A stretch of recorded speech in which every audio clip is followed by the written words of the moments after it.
Hello,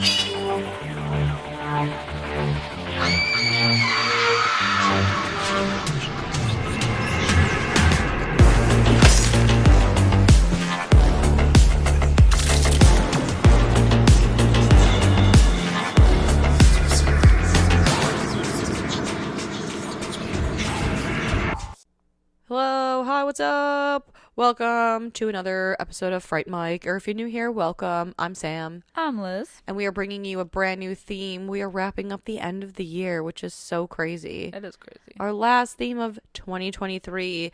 And what better way to wrap up this year than with sweet, sweet revenge? I'm so excited. I'm so excited. Kill your enemies. Yes. Oh my God, don't get mad. Definitely get worse than even. And I feel like we're starting off really strong. We are starting with a movie that shouldn't need any introduction. We're talking Audition from 1999. Which I feel is like one of the most iconic revenge movies. I agree. Real good for her moment. That yes. She's sweet but psycho. Oh, she's sweet but a psycho. A little bit psycho. It's so you know, I don't know what this says about me, but I feel like she's not the villain. The whole time I'm like, I know. Good for her. That's what I thought at the end. Mm-hmm. Really bad shit happened to her. Yeah. She wasn't wrong. These shithead not men. Completely. Just I think she took the extreme, you know, with the main guy a little too much. But that everything else was deserved. Well, I know. I feel like he's in a way he's a piece of shit too. A liar. He is a liar. He manipulated these women. Some of them even took their clothes off during that audition. Yeah. He's seeing weird. Free TNA. That's true. Scumbag. Free TNA.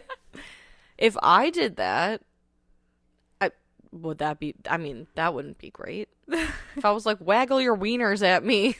I mean, for a role. I mean, you wouldn't. I would never. Yeah. Oh, I thought you meant like if you were the one auditioning. Like if you had done that. Yeah, that's what I'm saying. Oh, okay. Oh, yeah. I thought, okay, so you mean, okay. Yeah, like I wouldn't, that'd be so creepy if I was like, yeah, take your pants off. Yeah. I would make them take their shirts off. I must inspect. Yeah. That's essentially what he was doing. I think he was just trying to find a connection here, which he did. But also, like, he saw her picture first before he actually met her. So it was definitely based off of looks. But he did read her resume, like, her inside story. out, upside down, forwards and backwards. That's true. So I guess I don't know where I land on him. But also the fact that he is, like, older than her. Like, she is his son's age or like around his son's age. Yeah. Yeah. Interesting. And you just gotta know those like sweet silent types. There's something especially just crazy behind those eyes. Yeah. Especially when they don't let you drop them off in front of their home despite being on several dates. You know? At what point do you give in to trust a little bit? He was just so hopeful. He was very He was blinded by love. Blinded by lust. Yeah. Well. He wanted to uncork and pork her like a fine wine. I guess you don't pork a fine wine, but you get it. Yeah, this movie's wild. Yeah. Came out in 1999. Currently has a 7.1 out of 10 on IMDb. 83% on Rotten Tomatoes. Damn. Certified fun and fresh. It's not too often that we talk about a movie on this podcast. It's over like a 6 point something. Yeah, true. 7.1. Wow, she's high. Directed by Takashi Mike. She's so high. Yeah, I'm very excited. Very excited to talk about this. Yeah, similar to our episode on Ganjiam Haunted Asylum, I will be butchering these names. Apologies ahead of time. Yeah. I try to do my best. Literally no disrespect. I'm going to give them nicknames, I think. Yeah. Yeah. But, yeah, I just suck, so please excuse. No disrespect. We're sorry. We're trying, okay? So,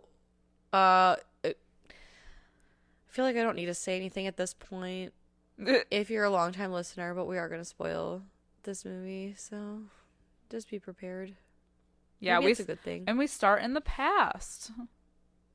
The saddest past. We do? Yeah. Where else do we start?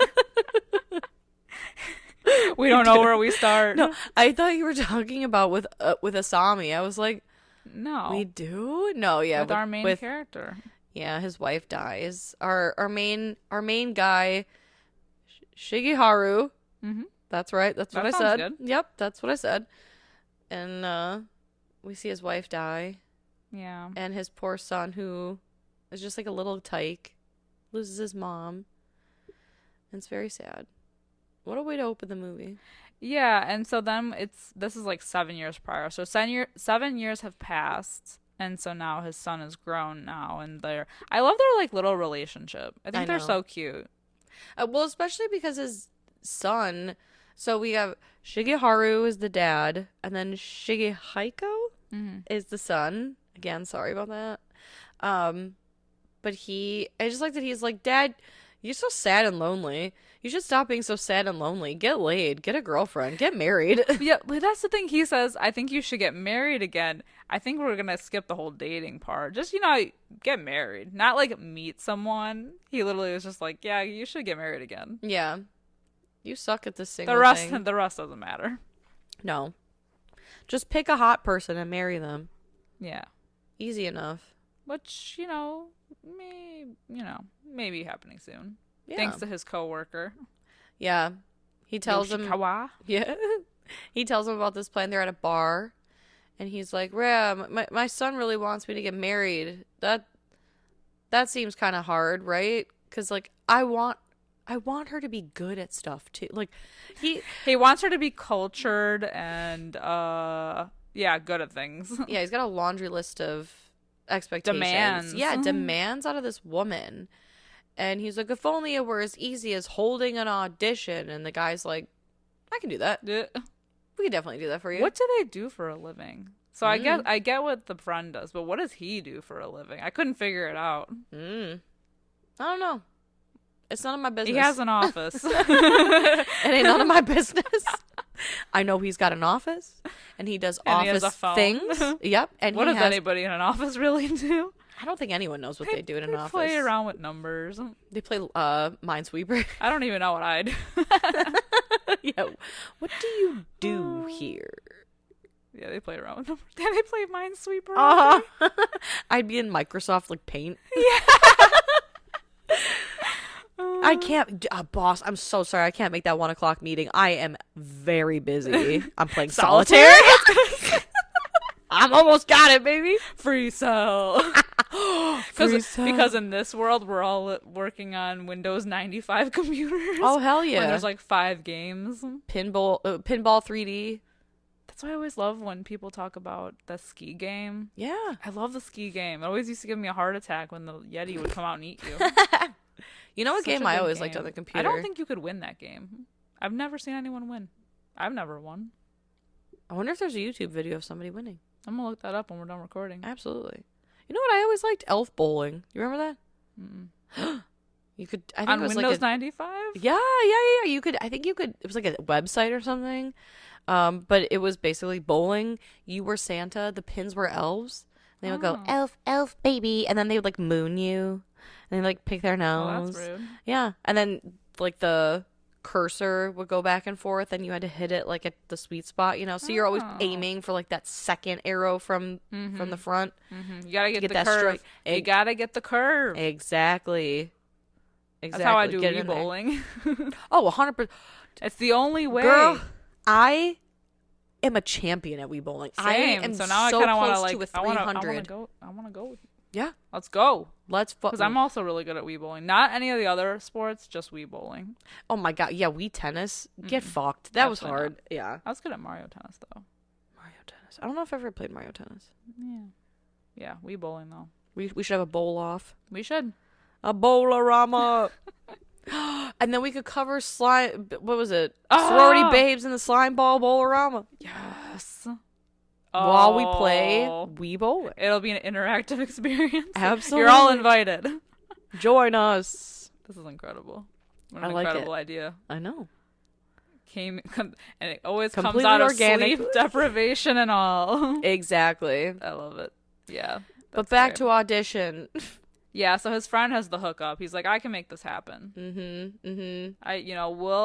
We'll do a faux audition because he works for some kind of like talent agency or something where they scout out like the next actors and actresses for a movie. So he's like, well, we'll pretend that it's a movie that they're auditioning for, but really you're looking for a wife, not a girlfriend, a wife. And I think, am I wrong? Did he say that they're actually going to cast somebody? It was like for an FM radio role, almost like War of the Worlds kind of thing. But they're like, we'll actually cast the role, but like you'll pick someone of your choosing. It was something weird like that. But they're all under the impression that they're auditioning for a role. Right. Not the role of this man's wife. Liars. But yeah. And he was, so his buddy, we'll just call him Yoshi. Right? Okay. So Yoshi tells our main guy, Shigeharu, there's got to be a nickname for him. I feel like such an asshole saying that. Because I feel like I'm saying it wrong. I'll say the dad because yeah. Okay, so the dad. Our main guy. The main guy. He has to choose 30 women from like tons of applications. And he's going through and he's like taking them all out of the envelope one night. And he happens to come across Asami's because he spills. And he's like kind of clearing and he just happens to pull her file and he sees her picture and she's so beautiful. And she's like a classical dancer. She was a ballerina. But she damaged her hip at 18, so she doesn't dance anymore. And she says in her resume that she doesn't think she's an actress. She doesn't believe she's an actress. But, like, she loved the story, so she figured she would go for it. And then was talking about how when she had to quit dancing, it was kind of like a death. And there's, like, something so beautiful. But, I mean, just, like, everything that she's saying in this. And he was hooked. Our man is like, immediately, yes. Yeah. So he's very excited because the day of the auditions roll around. And there's like 30 women in there? Yeah. Yeah, they auditioned 30 women. And the questions that they ask them are so bizarre. It's mostly his friend doing the talking because he doesn't say like anything. He's just observing. I think he's just waiting for Asami, for her. who I believe was like the last one. She's 28 yeah. out of 30, I think. She's at the very bottom of the list. Yeah, well, his friend asked the most bizarre questions. Like, even if this wasn't a legit, like, audition for a role, they talk about, like, have you ever had loveless sex, or are you into drugs, and what does your dad do for a living? Right. Have you ever done porn? Would you like to? Kind of thing. But to be honest with you, up until this point, this movie gives off like early 2000s like rom-com energy. Yeah, for sure. Because it doesn't get like dark till the end. It kind of goes... It's like a meet cute kind of thing. Right, it feels kind of like Red Eye. Yeah. How like that feels very meet cute too until they get on the plane and he's like... And then it turns sinister. Yeah. Like up until this point, I feel like it's like very like, oh, whatever. It's going to work out for him. Yeah, like I want to hook my dad up with this person and it just happens to be in an audition for this. You know, like it's very innocent. Yeah. Ish. So then Asami comes in and she's dressed, I believe, in all white. Or, you know, she looks like very ethereal. And she's so tall and slender and just absolutely stunning.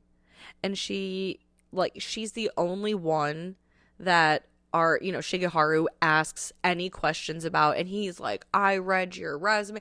When you said this, it really resonated with me, and I just feel like you have like all this life experience, but you're so young and beautiful, blah blah blah. And she's like, okay, thank you. Yeah, she's very quiet. Okay, thank you. And I mean, homeboy is in love. Oh yeah, in love immediately. He doesn't want to see anybody else. He like knows. Yeah.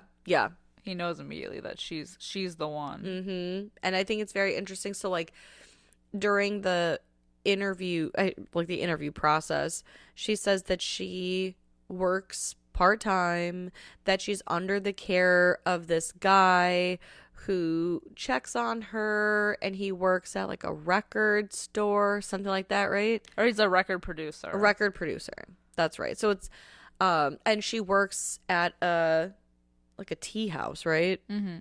And I thought it was like a bar. Maybe it's a bar. Yeah. She works at like a bar. Yeah, to help her town. friend out. Yeah. And so they're like, oh, okay, yeah, we'll check out your shit and we'll get back to you. Mm-hmm. And he's like, yep, my guy, she's the one. And his friend is like, I have a bad feeling. Yeah, I feel it in my loins. Especially when he digs deeper on her. Mm-hmm.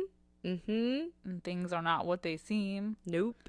The record producer apparently has disappeared, so he's, and she mentions that she hasn't heard from him in a while, but yeah, when they dig deeper, they find out that the record producer has actually been gone. Yeah. MIA for a long period of time. He's been missing for 18 months. He just went out of nowhere. Wild. Very suspicious. But even with that, he's still blinded by love, so he takes her out on a dinner date. And he asks her about it too. Mm-hmm. He's like, hey, we called Ace Records, and Mr. Shibata is that's crazy. He's been like missing for a while. And she has like a perfect explanation for it. She's like, oh my God, I have to confess, I don't actually know him, but my friend was saying that it's best to go into these things acting like you have a contact in the business. So I just picked his name. Right, so you're not an actress and you don't have a background. Mm-hmm. But we're still gonna pick you anyway. Because then he's like pretty honest with her. He's like, yeah, so just so you know, like the picture, the movie fell through. Mm-hmm. So it's probably not gonna get made. But I'm still really into you, so like let's you wanna do this? Right. Despite her being his son's age or around his age. Yeah. We're still gonna rock on. Mm-hmm. And she's interested. She's like super into it. She's like, hey, man, this was so nice. Do you think we could do this again sometime? It's just so nice to talk to somebody. I don't have anyone to talk to. And he's got like the heart eyes, like full cartoon. Little cherubs are like carrying him away. And he gives her all of his phone numbers.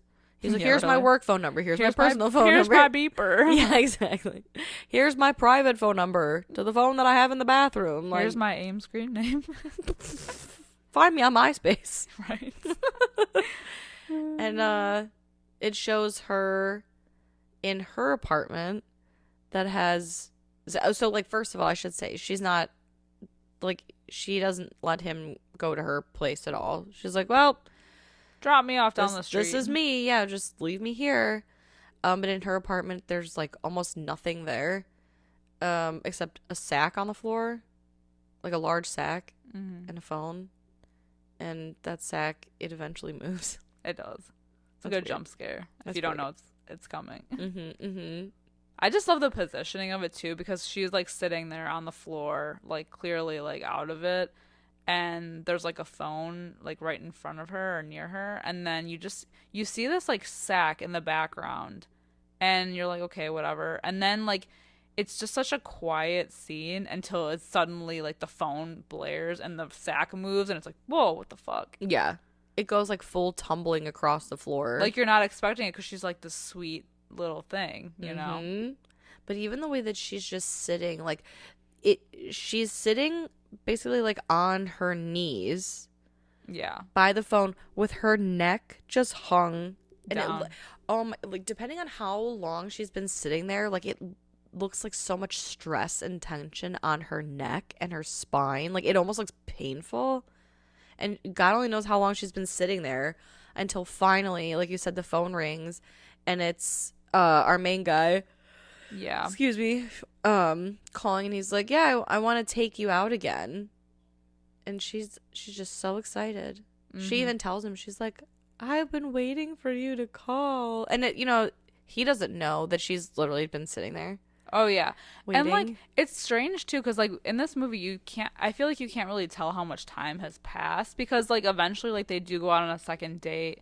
And then, like, suddenly he's like, oh, let's go away together. Like, he's telling his son, like, we're going away together. Like, we're, official. Yeah. And, like, so they go away together, but to us, it's only been, like, 3 days. Right. So, like, how much time has actually passed, you know? Well, and it's, like, it's hard to tell, too, because after their first date, his friend, Yoshikawa, he's like, hey, I think you should take it slow. Like, maybe don't call her. And he actually listens because he goes to pick up the phone and he thinks about his friend's advice and he's like, maybe I'll hold off. But then he can't hold off anymore. So it's like, how much time has passed between their first date and their second date? How many dates have they had in between where she feels comfortable enough to go away with him for the weekend? Yeah. But they end up, they go to like it looks like a seaside hotel. Mm-hmm. Or a beachside hotel or something. Yeah. It's very nice and light and airy. But then this is where the movie kind of takes a turn from rom-com territory into like, I feel like the guy in the in the sack in the background was the point where it took a turn. I don't know. You never know. The occasional kidnapping, how romantic. Right, exactly. Hey, you never know. Maybe she was making a stew. She caught a rabbit or something. Aww. I don't know. No, that's definitely fucking weird.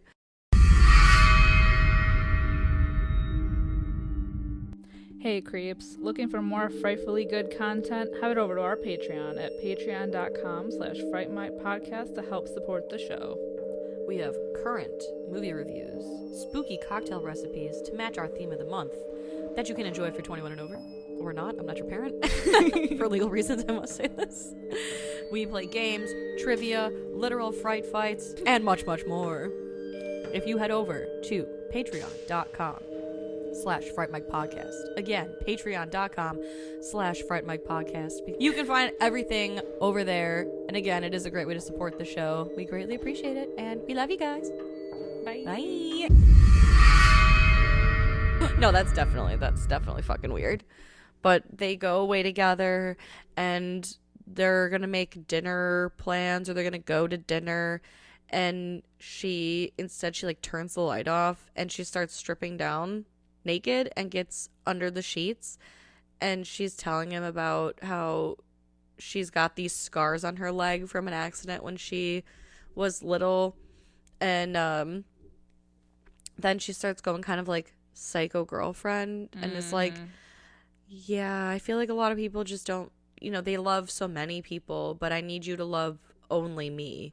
And he's like, of course, because he wants to get some. And she's like, yeah, but you got your son, right? And I just, what son? Yeah. She's like, I need you to love me and only me. And he's like, say less. And then they bedooze it. They do. But then it seems like in the middle of the night. Yeah. Not even in the morning. Oh yeah, she's gone. The front desk people are so fucking nosy. Yeah, really. Nobody does this. No one gives a shit who comes and goes at the hotel. And the fact that the front desk calls his room and is like, "Hey, your person left this morning. Are you still here?" Right. You still good on that room? As I'm talking to you on the phone. Believe it or not, I can't come to the phone. Please leave a message at the beep. Oh my god. Yeah, so they're like, are you staying or are you also leaving? I'm confused. But I hope you got laid. And he's like, what do you mean? Through the phone. She left? And so now it becomes kind of like a Scooby-Doo type mystery. Now it's a mystery because she just falls off the face of the planet. So now he does a little investigating himself. Because he doesn't know where she lives. He doesn't have... Well, I guess he has her phone number, but she's not answering the phone. And so basically, he reads her resume again just for any bit of information. And he finds the name of her old ballet studio. And he goes and he breaks in. And there's a man... Creepy ass dude. Alone.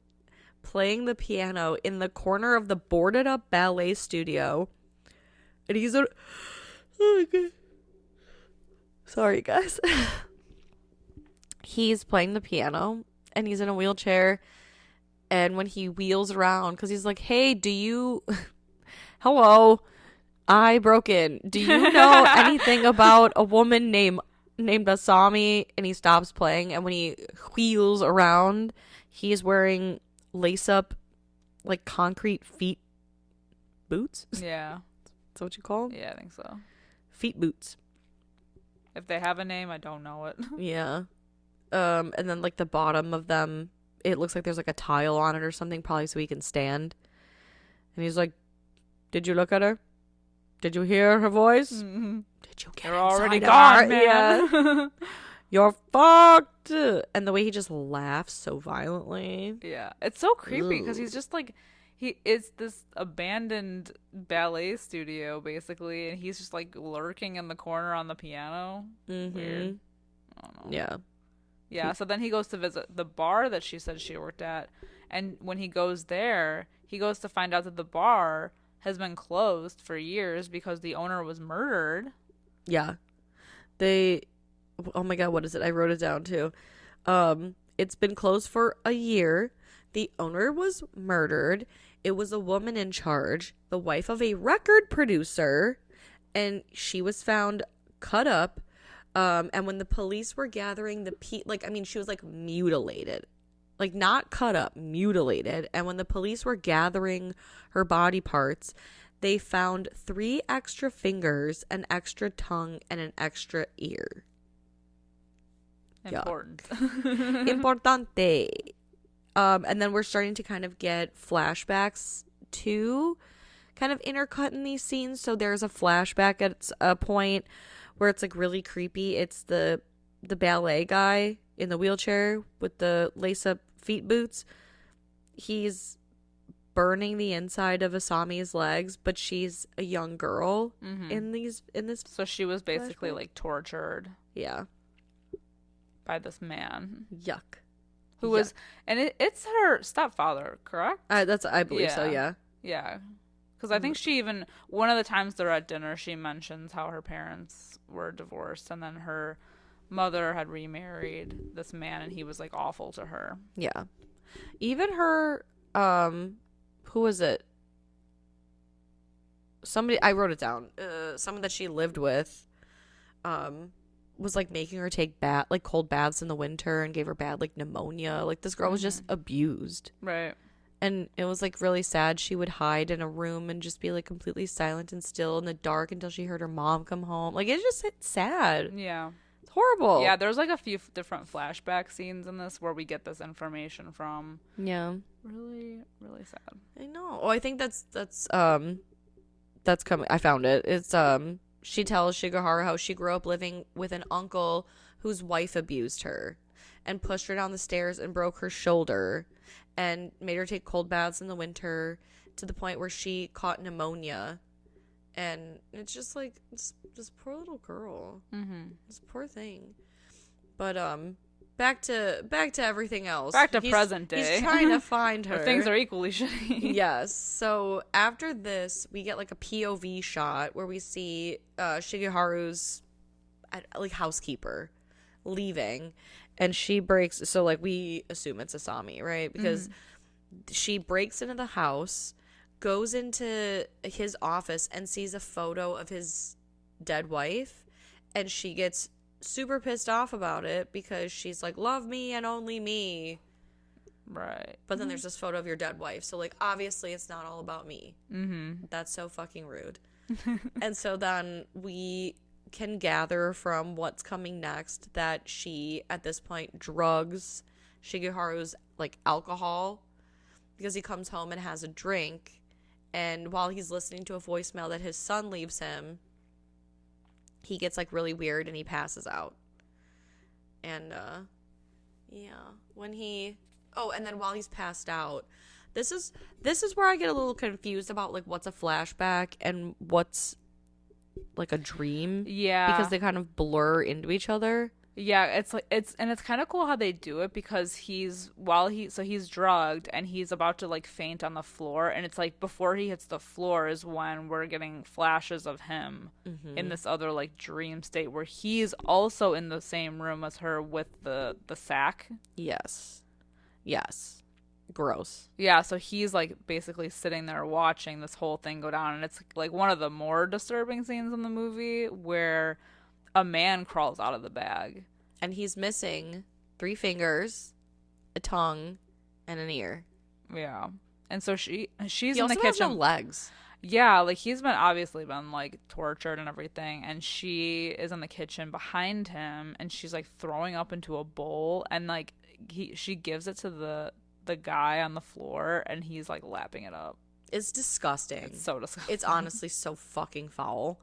Yeah. Putrid, repugnant. Mm-hmm. Does he not have eyes? He has eyes. He doesn't. Oh no, he must have a tongue. No, he doesn't have a tongue. Oh, then how's he lapping it up then? I don't know. I think he just like shoves his face in the bowl. I don't know. It's something. He's obviously definitely been like tortured before. Mm-hmm. Yeah, then there's like also flashbacks that he is seeing of her, with the uncle forcing her to dance and everything.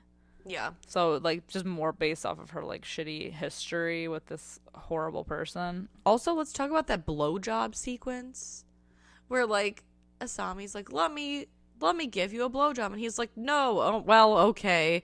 And then all of a sudden it's like the secretary that has a crush on him that he's like oblivious to, and then it's his dead wife, and it's just, and then it like goes to her puking in the bowl, and it's just like, what incarnation?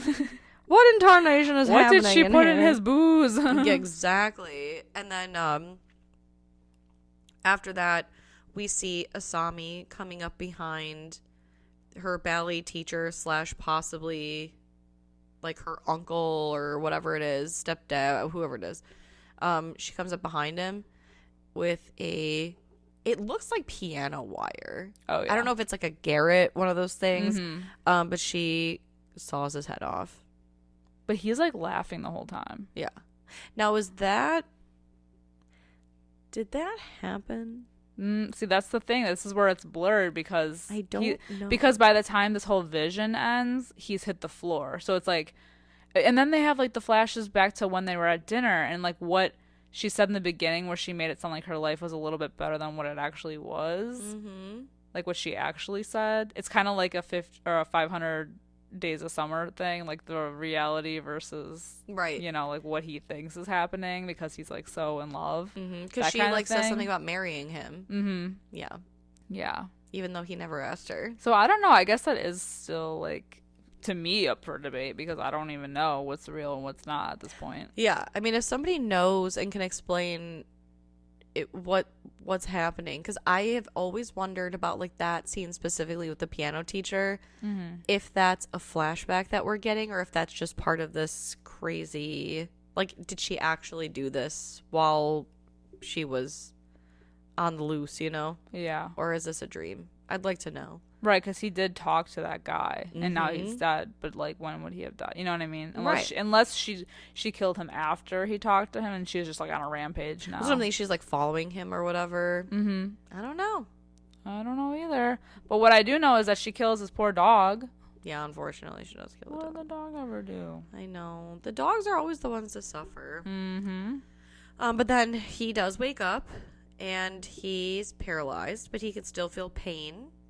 Which I feel like is something that they do in the movies a lot, like in Law Abiding Citizen, where he's like, it's a blowfish, blah, blah, blah, blah, blah. So like basically their body, like they can't move, they're paralyzed, but they're super sensitive and they can feel all kinds of pain. I just don't know. Yeah, like the nerve. So after he's paralyzed, she takes the opportunity to then inject him, or not inject.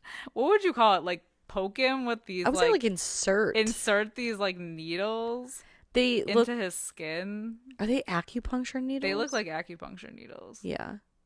And she puts that all over him and takes like the same wire that we saw previously when she cut off the creepy dude's head, and then ends up cutting his foot off.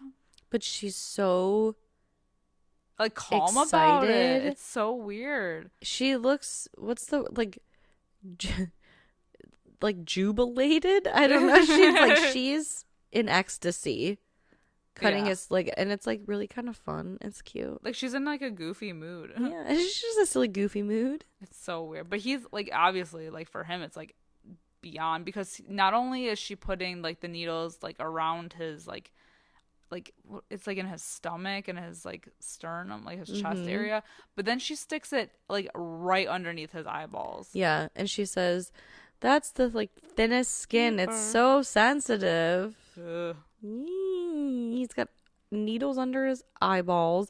He's getting his leg sawed off because before she cuts it off, she's like, so many men lie to me. You're all the same.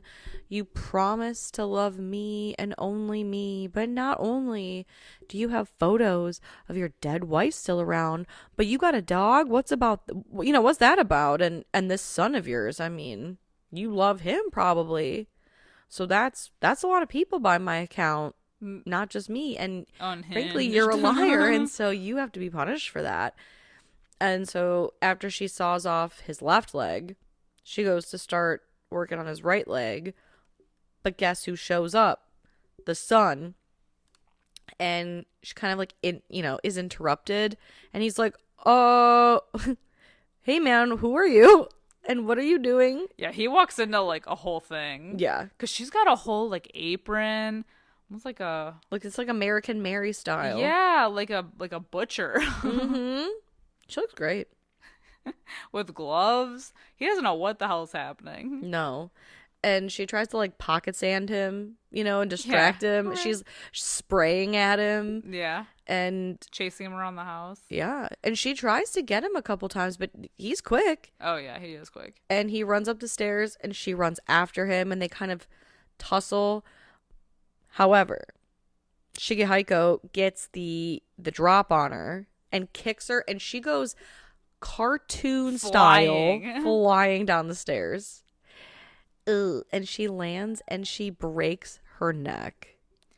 Yeah. And it like moves. Right. And then there's that weird scene, which I also don't know like if this actually happened or not, because remember it flashes back to them being like away together when he wakes up and he thinks this has all been a dream. Like he wakes up and she hasn't left, that she's still there. Yeah. And that's when they talk about like, the she's proposal. like, "I'll marry you." Yeah. Yeah. And he's like, "I never asked you." Yep. But then he snaps back into the reality, and the way that she has fallen down the stairs, she's looking directly at him and she's still alive. And his son does the right thing by calling the ambulance, because his dad is obviously badly injured. He doesn't even take the needles out. No. I feel like that'd be my first business. He's got to get the professionals on the scene. At least take the eye ones out. Well, how do you know you're not fucking something up? I don't know. You know what I mean? I'd be scared. Like, it'd be like a Saw thing. Or I'd be like, "Oh, I'm going to save you." And then I pull something out. It rips your whole eyebrow. There goes his eyeball. Yeah. So, yeah, the way she's like laying there, like staring at him dead, but yet talking, it's like such a creepy moment. Well, I think she's dying. Yeah. Because she repeats kind of what she was saying. That or is an illusion that he is seeing, because he doesn't know. He is drugged. That's true. That's how I took it, at least. That like she's dead, but she got the last word in anyway. She's saying, yeah. No, but like he's just like hallucinating. I think he's hallucinating a lot of this. Mm-hmm. Not like what's actually happening, but like the things of the past and everything. Yeah.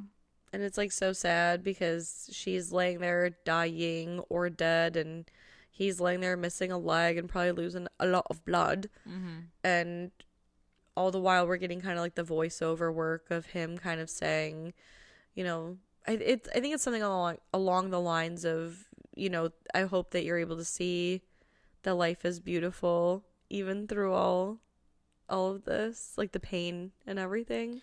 Yeah, and I think like with this movie, everyone talks about how disturbing it is, but nobody talks about how sad it is. And that's the thing. I don't know what this says about me, but I don't find this movie all that disturbing. No, I mean, this was 99. I feel like since then we've seen some pretty messed up things. Yeah. So like by today's standards, I feel like it's not. I mean, there's disturbing things in it, but it's not like the most disturbing thing. Yeah. But I would say it's very sad. Yeah. So I would say it's sad more than anything. Mm-hmm. Because of this, like, trauma that this woman endured. Yeah. Even him with losing his wife. Yeah, like, both of them. Yeah. It's a movie about grief and moving on. That's and so it's a sad. rom-com, and I won't hear otherwise. It's all in one. It's all It's a revenge encompassing. rom-com. And it it's starts mystery. off as one. And it's a mystery. Mm-hmm.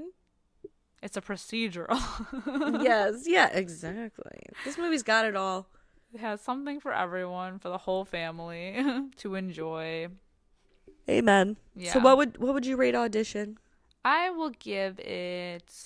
It's a great movie. I'm gonna give it like a 3.5 out of 5. Okay. How about you? I'm going 4.5 out of 5. Ooh, look at you. I love this movie.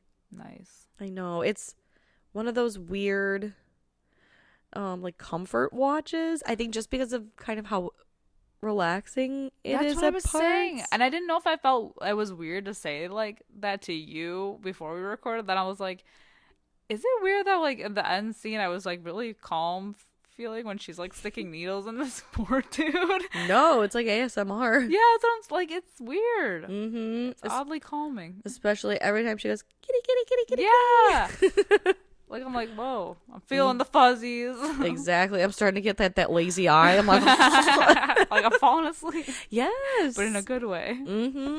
She's putting me to sleep. Her torture.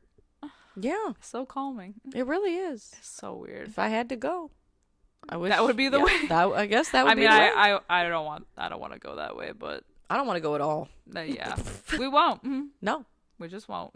I'm gonna stay a while. I'm gonna make myself comfortable.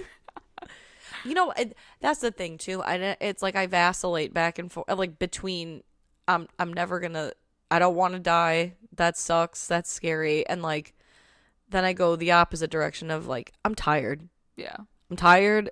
Living is exhausting. I've seen enough. Yeah. Mm-hmm. And I'm good.